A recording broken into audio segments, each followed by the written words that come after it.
In the early 1990s, the video game company Midway, John Tobias, Richard DeVizio, Carlos Pacina, and his brother Daniel were pitching the idea of a ninja fighting game. Midway rejected the idea in favor of producing an action game adaptation of the Jean-Claude Van Damme film Universal Soldier. At the time, licensed games were quite popular, even though the quality was most often subpar. John Tobias and his boss, Ed Boon, were working on the Universal Soldier game, which ended up falling apart due to Van Damme being involved in another game adaptation at the time. Many of Midway's games, like Terminator 2 and Narc, were done using digitized graphics. They would take video of a person and use that as the source for the sprites in the game, which made them stand out from the cartoonish style of other games at the time. Tobias was having a conversation with Boon and suggested a digitized fighting game with a more serious edge, like Enter the Dragon or Bloodsport, which led back to the concept of the ninja fighting game. Since the Universal Soldier game wasn't happening, they tried to get the license for Bloodsport. Accolade managed to get the Universal Soldier license, but they just made some slight changes to their game Turrican 2 and repackaged it as Universal Soldier. For various reasons, the Bloodsport license fell through, so the team decided to refocus their efforts in another direction. With the massive success of Capcom's Street Fighter II, Midway wanted them to develop a fighting game that they could have in the arcades in about a year. The team knew exactly what they wanted to do. They started working on their ninja fighting game. They took inspiration from all over, everything from video games like Karate Champ to movies like Big Trouble in Little China and Zoo Warriors. Now they needed to give the game a proper title. They pitched a lot of different names, but finally landed on Mortal Kombat, which was denied while going through the trademark process. They really liked the name, so they tried again with the intentionally misspelled Mortal Kombat. This time, it was approved. The first character was modeled after Danny Rand, better known as Iron Fist. They later changed his name to Johnny Cage. There's long been a rumor that he was a parody homage of Jean-Claude Van Damme. Johnny Cage? Jean-Claude. However, according to Daniel Pacina, that isn't true. They experimented with John Tobias' father's home video camera. Johnny Cage was the first character, so they considered him to be the father of all the other characters. They created a roster of unique fighters, each with their own distinct look and special moves. Many members of the development team were playing the parts of the game's characters that would be digitized. Richard DeVizio was Kano, Carlos Pacina was Raiden, Daniel Pacina was Johnny Cage, Sub-Zero, Scorpion, and Reptile. They were all trained martial artists, so it made sense for them to be the characters, which would save them from having to audition and hire actors. They did bring in a few others from outside the team, though. Ho Sung Pak is both Liu Kang and Shang Tsung, and Elizabeth Malecki is Sonya Blade. Goro was done via stop-motion puppet. The dev team also included John Vogel and Dan Forden. When they recorded the footage to be digitized, they did all the moves in slow motion, so there wouldn't be anything blurred.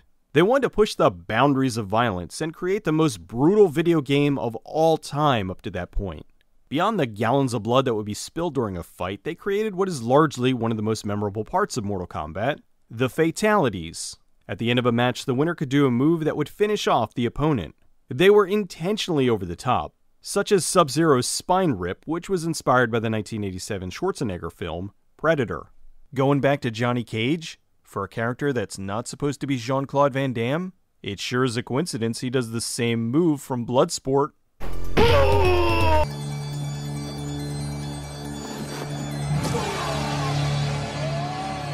They even make the same face.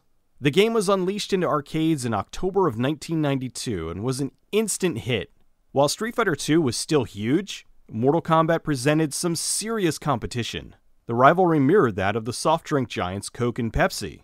Each offered something similar and yet vastly different. Now with Mortal Kombat finished, the team was ready to work on their next project, a licensed Star Wars game. With Mortal Kombat being an arcade smash and Acclaim working on the home version, their general manager told them to drop the Star Wars idea and work on Mortal Kombat 2 immediately. Video games had caught the attention of Hollywood, and the first game adaptation movie, Super Mario Bros., was released into theaters in May of 1993. The movie was a mess of behind-the-scenes production problems, and the end result was met with less than enthusiastic returns, being both a critical and financial flop. It has, however, gone on to be a major cult favorite. Around this time, producer and head of Threshold Entertainment, Larry Kazanoff, was having a meeting with the heads of Midway.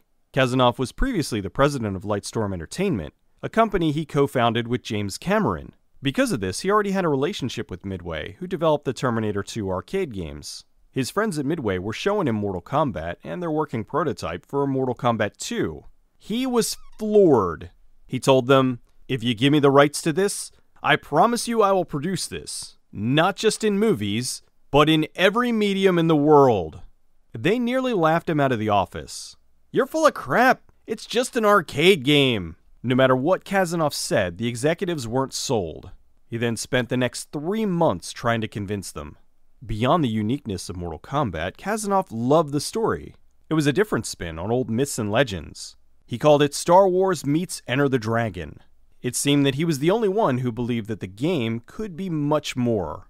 He finally was able to convince them and quickly moved to getting a script written. He hired Kevin Droney, who wrote some episodes of Highlander, the TV series, to handle the script. Mortal Kombat 2 was released in November of 1993 and was an even bigger success than the original game. The series was now a phenomenon. Meanwhile, Kazanov was feverishly working on making the Mortal Kombat film unlike anything that had ever been done before. He had previously worked on the massive blockbuster Terminator 2 with visual effects supervisor Alison Savage. Terminator 2 was at the forefront of digital technology, and Kazanov knew there were exciting new things this would allow them to do. He wanted to make the Mortal Kombat movie a combination of martial arts and visual effects in a way that had never been done before. Kazanov knew he would need the help of an expert, so he hired Savage to be both a special effects supervisor and associate producer. Kazanov's Threshold Entertainment would produce the film along with New Line Cinema. Even though New Line agreed to distribute, they had no faith in the production. Kazanov said, "Everyone was telling me this wouldn't work and my career would be over, including New Line." They'd already greenlighted the movie, and a studio head walked in with the script, threw it down on the table and said, "I hate the script, I hate this movie." And he yelled at us for an hour and then said, "Go ahead and make it." They sent the script to Boone and Tobias, who thought it was too silly. It had a lot of jokes, which really didn't capture the tone of the series. They sent it back with notes like, "He's not a clown, he's a very serious character," referring to Raiden. They decided they weren't making a movie based on the game, they were making a movie based on the story that the game was based on. They want to have a Jason and the Argonauts style journey, where as things progress, it gets worse until it gets better. While this was going on, the video game world was in turmoil. Cold-blooded murder is making Mortal Kombat the most popular video game in history. Kids relish their victory and their bloody choice. Should they pull out their opponent's heart, or simply rip his head off just to see his spinal cord dangle in a pool of blood? Due to the original Mortal Kombat and Night Trap, video games were under fire. In 1993, there was a congressional hearing on the subject of video game violence. The end result led to a rating system for video games. While Mortal Kombat was later rated as mature, New Line Cinema insisted that the film be rated PG-13, since mostly children would be their target audience. The original script was much more violent, and what you would think of when you think Mortal Kombat. The studio was already worried about the film, and there was no way they were going to risk an R-rated production. This created a problem. How do you make a kid-friendly adaptation of a video game that is so violent, it caused a congressional hearing? Is it even possible? When fans heard about the PG-13 rating, they were understandably concerned. How could a game notorious for its violence be watered down for a PG-13 audience and still be good? The team looked into it and decided a few things.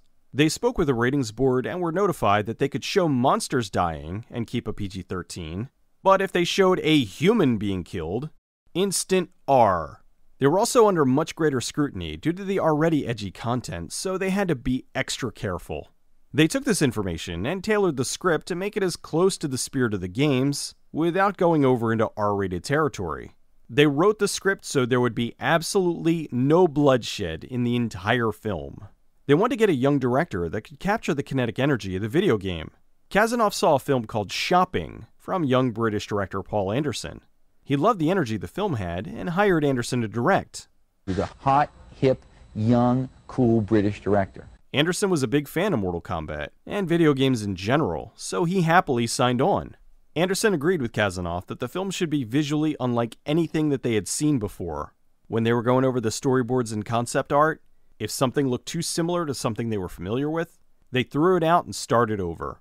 One of those things was Kano. In Mortal Kombat, Kano has a metal faceplate. Kazanov felt it was too similar to some films he worked on previously, namely Class of 1999 and Terminator 2. They went back to the drawing board and had numerous different designs drawn up. As a way to quality check their material, they brought in some young arcade fans to inspect the designs to see if they were faithful to the source. The kids threw a fit when they saw Kano without his faceplate.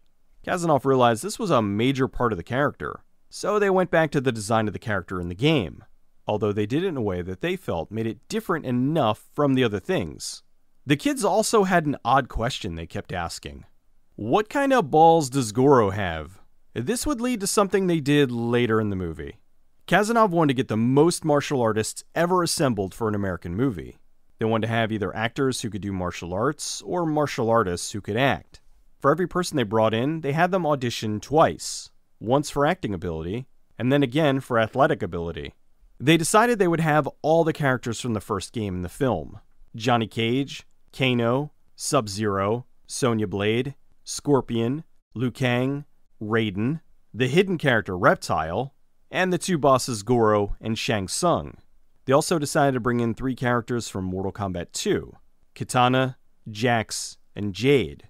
While casting, the studio was in touch with Ed Boon and his team looking for suggestions. Boon remembered getting a call asking him what he thought about Danny Glover playing Raiden. Even as things were progressing, Boon wasn't taking it seriously. He kept thinking the whole thing would fall apart at some point and not happen.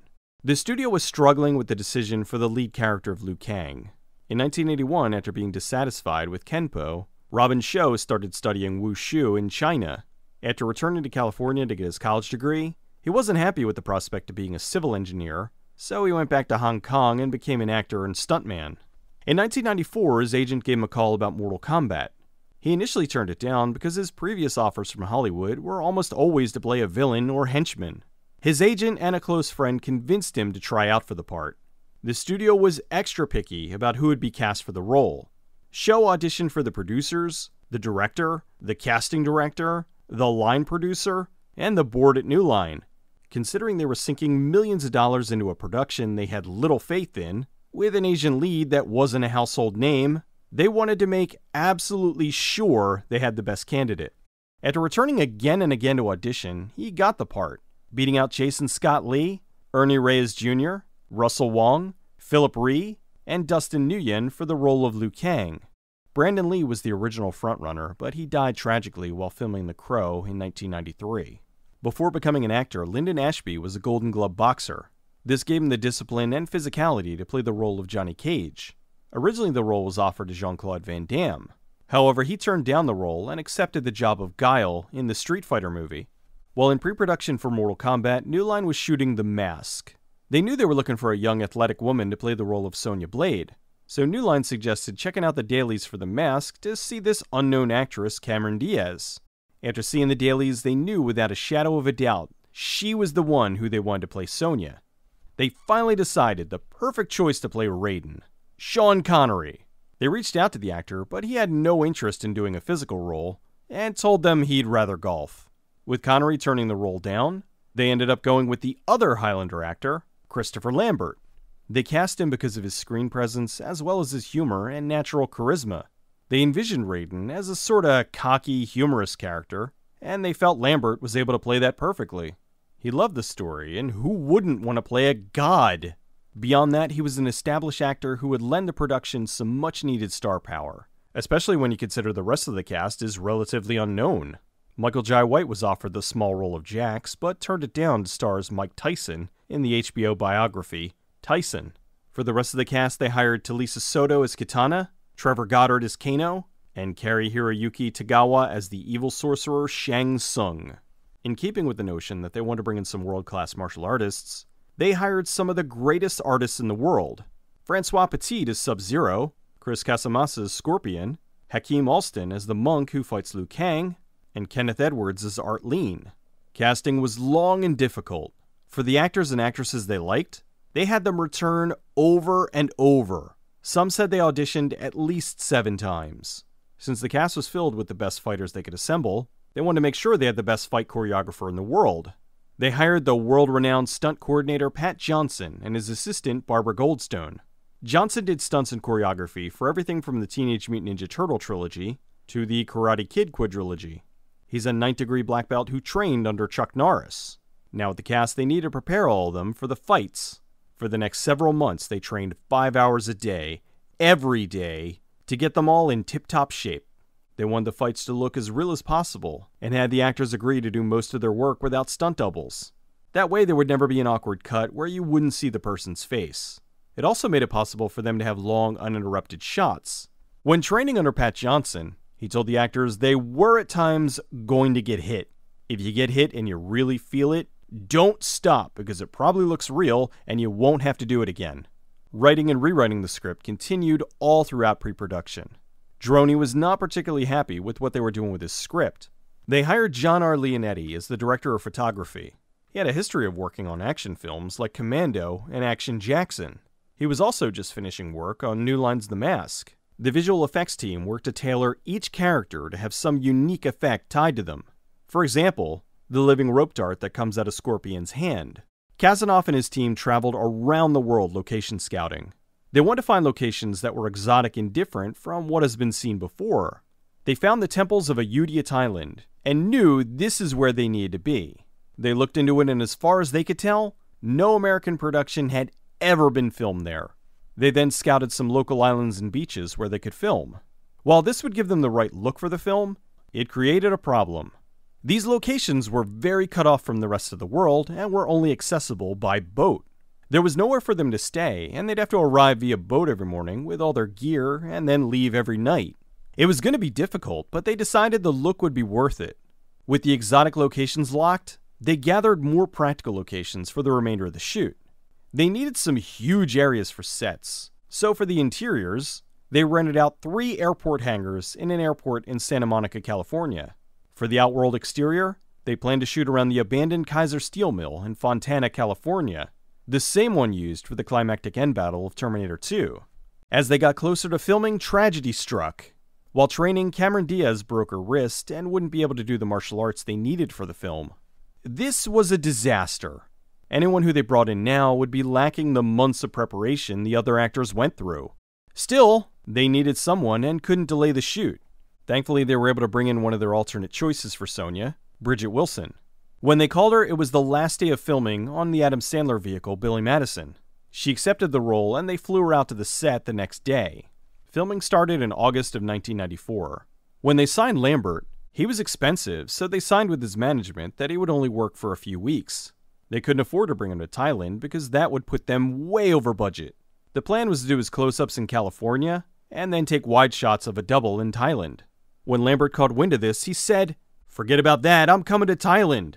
He knew it would make the movie better if he could be there with the rest of the cast instead of a double. Anderson said his agent's manager and lawyer were furious with him because he basically came to Thailand for free. Since Wilson wasn't able to train like the rest of the cast, they moved to filming her big fight with Kano to later in the production. That way they had time to train her while filming was going on. They shot the first half of the film on the sound stages in California. They wanted to get into the film fast. With the openings, they set up the 3 main characters, Liu Kang, Sonya, and Johnny Cage, as well as the main villain, Shang Tsung. And once they got on the boat, they had Raiden explain the story for the audience. While Mortal Kombat was huge, they understood that there would be a large part of the audience that wouldn't know what was going on. They wrote the explanation in a way that was quick and to the point. That way fans of the series wouldn't be bored, and newcomers wouldn't be lost. Then why doesn't he just invade us? To enter the realm of Earth, the Emperor's demon sorcerer Shang Tsung and his warriors have to win 10 straight victories in Mortal Kombat. They have won 9. This will be the 10th tournament. The fight sequence with Johnny Cage was the first thing they shot. They filmed this in one of the hangars they rented in California. Anderson had never shot fight scenes of this caliber before, so he was doing them in long takes. After doing this a few times, Sho came over and asked him if he knew what coverage was, and explained how they should shoot the master shot, but then do insert shots for coverage. Otherwise, he was going to exhaust everyone. He was thankful for the advice, and made the changes accordingly. There were still some longer takes with the fights, but it's usually only a couple of seconds. There was a scene early on where Johnny Cage is filming an action movie. The director from this movie inside of a movie looks exactly like Steven Spielberg. There was a rumor that Spielberg was a fan of the game and wanted to have a cameo in the movie, but was working on another project, so he couldn't do it. Kazanoff denies this and said they just put the actor in there because he gave the funniest audition. However, a few sources said Spielberg wanted in, and they put the lookalike in there as a joke since they couldn't get him. For Johnny Cage's sensei, originally they wanted an older, iconic action star for a cameo. They dropped the idea because they thought it would take the audience out of the movie. When switching from sensei to Shang Tsung, they used the morphing technology they learned from Terminator 2. However, they wanted to jazz it up a bit by adding fire trails around the character. It was also very difficult to do because they had to film the actors and work to have them match up their movements as best as possible. The Techno Club Sonya and Jax infiltrate was shot in an old munitions plant. The pier was in Long Beach, California. Originally, they searched all over for an old boat they could use to pull into the dock, but the owners they contacted were afraid they'd destroy it, or there was no way to transport it safely to where they wanted to film. Finally, they decided to film the scene, and they'd add the boat in digitally later. The deck and interior of the boat was filmed on one of the sound stages in California. The evil Aurora Borealis effect was added as a way to show the boat crossing over into another plane of existence, and stood as a gateway to what they called Mortal Kombat Island. They were done filming in California and moved the production to Thailand. For the opening around the temples, they wanted it to be as ominous as possible. It was a bright sunny day when they were filming, but they hung giant green screens in the background so they could key them out and add in dark clouds to make it look like a nightmare. When Liu Kang goes home, originally they were going to have him return to the traditional rice paddy location and talk to an old man in a pagoda. After they scouted the temples in Thailand, they changed it so he returned here and spoke with the monks. Liu Kang's grandfather was veteran actor Lloyd Kino. He'd been working in TV and movies since the 60s, in everything from McHale's Navy to Forced Vengeance. 2 days before they were set to film his scenes, he broke his ribs. They panicked and started looking for a replacement, but he insisted he could still do it. So even though he was 75, he powered through all of his scenes without a single complaint. While the Mortal Kombat movie was well underway, another video game movie hit theaters. In November of 1994, Double Dragon, the second video game adaptation, was released. It did significantly worse than Super Mario Bros., opening in 12th place. After years of Hong Kong action movies, Sho was already a star in Thailand. Kids from the area would often wait around on set hoping to get his autograph. They hired a Thai crew who weren't used to working on a film this big, but they still did their jobs well. Oh, not at first. Initially, they didn't do things as quickly as you'd need on a multi-million-dollar Hollywood production. After about a month of this, nothing was getting done. It was really slowing down the production, so they looked further into it and found a local guy who owned lots of heavy equipment. They brought him on board and he was just what they needed. He yelled, screamed, and let's say motivated the Thai workers to work fast. After that, no more delays, and things ran much smoother. It was hot on the beaches of Thailand. They often endured 110-degree heat while filming, which wasn't easy considering the actors were doing their fight sequences for hours. This created other problems, like how Kano's faceplate kept sliding off in the heat. Fighting on the beach was incredibly difficult because sand is unstable. While training wasn't easy, it was a cakewalk compared to what they had to deal with in Thailand. Many of the extras watching the fights would pass out from the heat. In the beginning they panicked, but after a while it just became common. Much of the humor in the film was ad-libbed, including the biggest laugh. One of you three will decide the outcome of the tournament. The fate of billions will depend upon you. Sorry. The statues were meant to represent the vanquished opponents from previous Mortal Kombats. They were carved out of foam and painted to look like stone. When the group's walking up the stairs, this was just a giant green set of stairs. The effects team then went over this and added all the textures in post. While they planned to do a large deal of CG, they decided to make the four-armed Goro a practical effect. Since Goro was in the film quite often, they made the decision because it would have been far too expensive at the time to do him as a fully CG character. He was a combination of a guy with a giant upper body suit that was controlled with animatronics, as well as another suit that was radio controlled, something that had never been done before. This allowed them to have the character appear in wide shots, without a bunch of cables and wires running everywhere. Goro was created by Tom Woodruff Jr. and Alec Gillis from Amalgamated Dynamics. The suit weighed 125 pounds, which Woodruff had to carry. They designed a metal brace to displace some of the weight, but it was still incredibly heavy. The suit cost over $1 million. Tom Woodruff Jr. was the guy wearing the suit. It had an internal cooling system and oxygen pumped in for the actor, but working in the suit was still a miserable experience. The suit unfortunately broke down quite often and caused some delays. The film crew jokingly called Goro a diva. They filmed all the Goro scenes on sets in California, because there was no way they could maintain the animatronics in Thailand. Goro's facial movements were done with puppetry, but for the times when he was speaking, the effects team digitally enhanced his mouth to make it look more accurate. They planned a big fight between Goro and Johnny Cage, but with the Goro puppet continuously breaking down, they started thinking of other things they could do. Remembering the question the kids asked in pre-production, they decided to implement Johnny Cage's signature move as a way to give him an edge on the 8-foot-tall monster. The entire cliff scene was digital. The catacombs were all carved out of foam and painted. For fans of the game, they want to include many of the characters' signature moves. For Sonya, they did her leg throw. For Johnny Cage, they did his shadow kick. For Liu Kang, they did his fireball. For Scorpion, there was his hand spear, as well as his signature saying. Get over here! For Sub-Zero, there was his signature freeze. Liu Kang knocked Shang Tsung into the pit fatality. Reptile has his invisibility and acid spit. Shang Tsung has his sayings, fatality, his transformations, and his fatality. Raiden has his teleport and electrocution. The monks in the movie were an homage to the monks in Mortal Kombat 2. They managed to squeeze things by, like having Sub-Zero decapitate a guy by doing it bloodless with special effects. This was a workaround from his spinal rip fatality. There was a fight scene written for Sonya and Jade, but it was never filmed. The fight made it into the Mortal Kombat movie novelization, which was based off of an early script. There was also a scene where they buried Arlene, but that was never filmed. Liu Kang was supposed to fall in love with Kitana, but they decided against it, and it was never filmed. Towards the end of filming, the crew was passing by a rubber tree plantation. They liked it so much they shot the Johnny Cage Scorpion fight there. It was their last day in Thailand.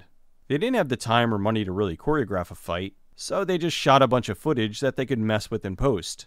While working on the film, Kazanov had another team working on Mortal Kombat: The Journey Begins, a direct-to-video prequel that was going to launch shortly before the movie. Lambert really believed in the production. He often bought the crew dinner and paid for a wrap party. He even dubbed his own lines in French for the foreign release. Since Anderson was still a relatively new director, he helped him along and provided a lot of positivity on set. He truly helped to make the film and the experience of filming better. Filming ran from August 1994 to December. It was a difficult but enjoyable experience. Kazanov said on a few occasions the crew would work all day and then party all night. Then they arrived the next morning to do it all over again. Although under the intense heat, the sweat coming off everyone made the area smell like a distillery. Wilson had just turned 21 and decided to play it safe. She brought her mom along to Thailand, and while the guys were out drinking after filming, the two of them went sightseeing. The movie wrapped and they went into post. The visual effects was going to take months to properly implement, such as the giant ghost ship the Dragon's Wing. A few weeks after filming, Street Fighter with Jean-Claude Van Damme opened in December of 1994 and underperformed. It opened in third place and made $99 million on a $35 million budget. Not exactly the blockbuster they were hoping for. The Mortal Kombat team was a bit worried. Street Fighter was based off one of the hottest games out there and had one of the biggest stars of the time attached, and it still underperformed. Perhaps video game movies were cursed. They put together a rough cut of Mortal Kombat and readied it for a test screening. Knowing their market, they smartly screened this for their intended audience. During one of the screenings when Raiden shows up the first time, some guys in the audience yelled, "Highlander!" The screenings went well, and while the audiences liked it, the major concern was that there weren't enough fights. After seeing with an audience, the team agreed, so they decided to go back and add in some more. Seeing how excited the crowd was gave New Line hope that this might be a hit, so they granted them the extra time and money to shoot additional material. Now they had to decide how to incorporate new fights into the film without them seeming out of place. They contacted Pat Johnson, but he was busy working on another production. Robin Shou had done choreography before, and worked with Jackie Chan, so he agreed to take the job. With Shou doing the choreography, they agreed on 2 new fights, extending the Scorpion fight, and adding a fight between Liu Kang and the ninja version of Reptile. They hired Black Belt Magazine's Competitor of the Year, Keith Cook, to play this new incarnation of Reptile. Cook originally auditioned for Liu Kang. In the original version, for the Scorpion fight, Johnny Cage defeats him with a shadow kick. They managed to use CG to create a warp effect and have a new fight in Scorpion's lair. His lair was designed after Tibetan burial tombs, which included the remains of all his victims over the years. They rented one of the hangars in the airport again and filled the set from floor to ceiling. Olympic medalist Mitch Gaylord did all the flips in the fight. It took an additional 7 to 10 days to film. This allowed Scorpion to do his fatality, although it doesn't kill Johnny Cage. Johnny Cage then does his friendship move. The second fight was between Liu Kang and Reptile. In the original version, Liu Kang just shoves Reptile into the gargoyle, which kills it. They did some CG to make the creature come alive as the ninja from the game. During the fight, Sho fractured his ribs but kept filming for the rest of the day, leaving for the hospital afterwards. He didn't want to halt the production and knew he could work through all the pain. Sho rated the fights from 1 to 3, as in how many ribs he bruised or broke while doing the choreography. The Reptile fight was a 3. Ashby took a kick to the kidneys that had him urinating blood. He was saying he was in the most pain he had ever been in his entire life. And Anderson replied, "How many ribs have you broken? Robin's broken 3. No one got out unscathed. The scene also allowed for them to include Liu Kang's bicycle kick. During the scene, they included a Mortal Kombat code for Mortal Kombat 3 in the background as an Easter egg for eagle-eyed fans. When Liu Kang kills Reptile, a bunch of bugs pour out. They wanted to show him squashing them, but the Humane Society was on set to make sure that not a single bug was harmed. Kazanov joked that all the humans in the film were taking a beating, and no one was there to make sure that they were okay. When Liu Kang hit Shang Tsung, that is the first and only drop of blood in the entire film. They also took this opportunity to make some more changes. In the original version, Sonya lets Kano live. They went back and added the scene of her snapping his neck off camera. No, Sonya, don't. Oh, give me a break. Okay. The original ending was the group walking off with Raiden, telling them they did great. Seeing that they had a potential hit on their hands, they added the effect of Shao Kahn demanding their souls and ending the film on a cliffhanger. You weak, pathetic fools. I've come for your souls. I don't think so. Frank Welker provided the voice of Shao Kahn, which admittedly is very similar to Dr. Claw, who Welker also voiced. For the screenings, they used a temp score, which was a typical orchestral score. The audience didn't like it, but they were already working on something different. For the score, they hired George Clinton. No, not that George Clinton. The George Clinton that was famous for scoring numerous action movies like American Ninja 2 and Platoon Leader. Although a funkadelic George Clinton score would have been interesting. Much like everything else, they wanted the score to be different. They decided to include a lot of loud techno or EDM and metal. Originally it was just techno, but they decided to include metal to add variety. They wanted bands like KMFDM, Orbital, and Napalm Death. They were working on a deal with Sony for a soundtrack. The team approached Sony with EDM, and they countered with, "No! How about Buckethead?" They wanted to have dueling guitar battles between him and Eddie Van Halen. They stuck with EDM, and Sony showed them the door. Then they went to Virgin Records, who were on board with the idea of EDM. They said, "That's great! How about Janet Jackson?" When the team expressed that that wasn't quite the dance music they meant, Virgin showed them the door. At the last minute, they landed a deal with a small music company called TVT. Oddly enough, as the composer was working on the score, a few music supervisors introduced him to Buckethead. Buckethead worked with the composer, and helped to shape some of the music for the film. He even helped to write and perform the song Goro vs. Art. They originally planned to release Mortal Kombat in May of 1995. Because of the reshoots, they decided to delay the film to August. There were over 200 different visual effects shots in the film. The delay gave the effects team more time to add effects, as well as to tweak and improve the visuals. In the end, the movie cost about $18 million. Fans of the game were excited, but skeptical. The trailer looked great, but could Mortal Kombat really work as a PG-13 film? Director Paul Anderson was also nervous. He worked hard on the film, but he wasn't sure how it would do. So he went on vacation to Hawaii to be out of the continental United States for opening weekend. He couldn't handle hearing if it was a flop. It would most definitely have been the end of his Hollywood career. The movie was released on August 18th, 1995, and was #1 at the box office, where it spent the next 3 weeks. Audiences embraced the film, and even though it was a bloodless version of the ultra-violent game, it still kept the spirit alive. Critics were mixed on it. Some enjoyed it as a fun, no-brainer action film, while others labeled it an empty-headed extended advertisement. Gene Siskel liked the movie, while Roger Ebert trashed the film and blamed his bad review on the movie theater being too dark. One thing Weren't you surprised by the quality? The one thing that bothered me was it was so dark. I wonder if the theater was trying to save money on electricity. I saw it in the best theater screen in Chicago. Oh, well, then I didn't see it in that theater, because I know the one you're talking about. Yeah. And it looked murky. Well, it just didn't then look blame bright. the theater, don't punish the film. Anderson read the news and was annoyed he wasn't in LA to bask in the success. His movie was the first to break the bad video game movie curse. The film went on to gross over $122 million worldwide. It was the second highest August opening of all time after The Fugitive. The soundtrack went platinum. It was the first time in history this happened for an EDM record. The Mortal Kombat theme from The Immortals became the unofficial theme for the entire franchise. As Kazanov promised, he worked to expand Mortal Kombat further beyond the games.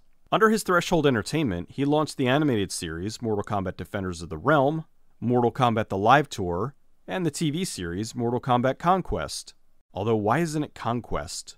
That always bugged me. There was also the fully computer animated prequel that was released a few months back. The success of the movie impacted the game series. While Kano is Japanese-American in the first game, actor Trevor Goddard wanted to play him as a Cockney Englishman. While Goddard played Kano this way, audiences mistook him for Australian. His version was such a hit that Midway had them retcon the character as Australian to match the character from the movie. They even changed his look to match. The movie was such a hit, the studio wanted them to immediately make a sequel. Anderson was offered the job to direct, but decided to helm another project, The Stars My Destination, which later became Event Horizon. New Line went on without him and hired the DOP John R. Leonetti to direct Mortal Kombat Annihilation on a much larger $30 million budget. Robin Shou and Talisa Soto were the only returning members from the original cast. Keith Cook returned, but instead of Reptile, he had a much larger part as the good Sub-Zero. Lambert didn't like the script, so he turned it down. The others had prior commitments, or didn't like the script, so they were either killed off or replaced with another actor. Michael Jai White was offered the role of Jax again, but turned it down for the lead role in Spawn. Despite Mortal Kombat Annihilation not being released until November 1997, more than 2 years after the first, it was still rushed and ended up being a complete mess. The film opened number 1 at the box office, but word of mouth quickly spread and the film ended up immediately dropping to 6th place and made only $51 million worldwide.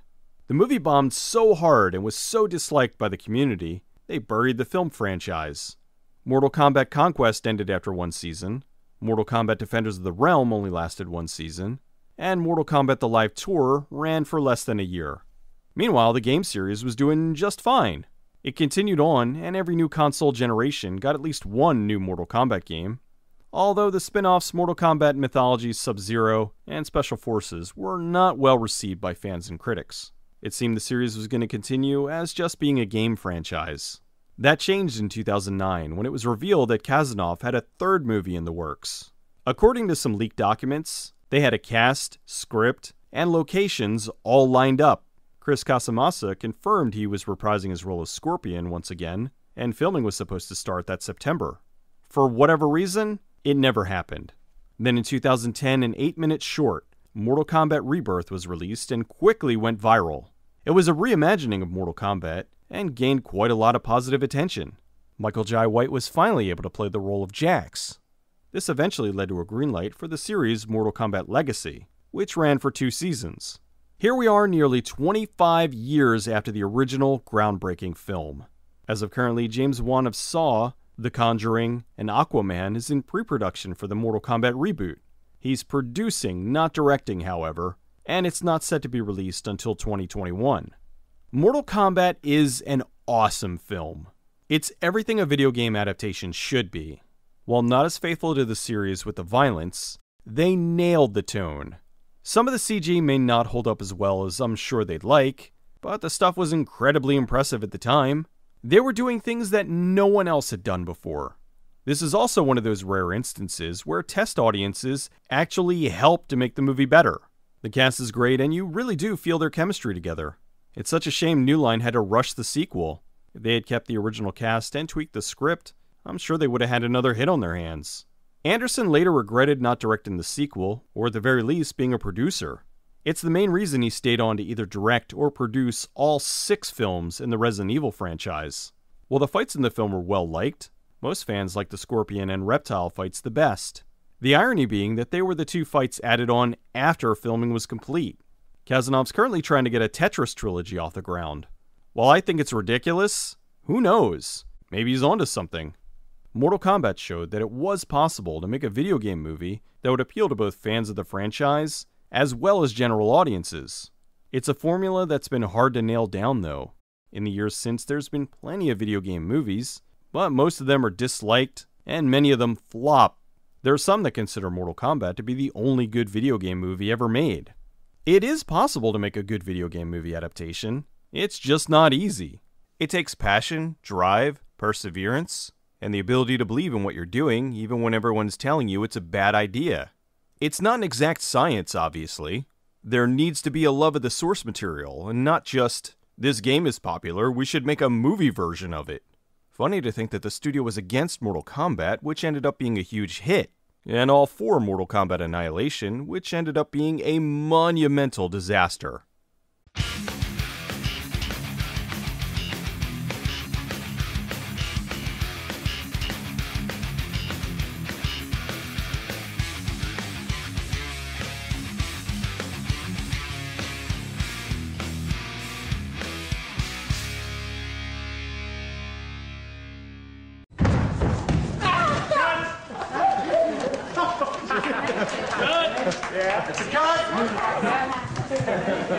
I gotta do something. Oh, no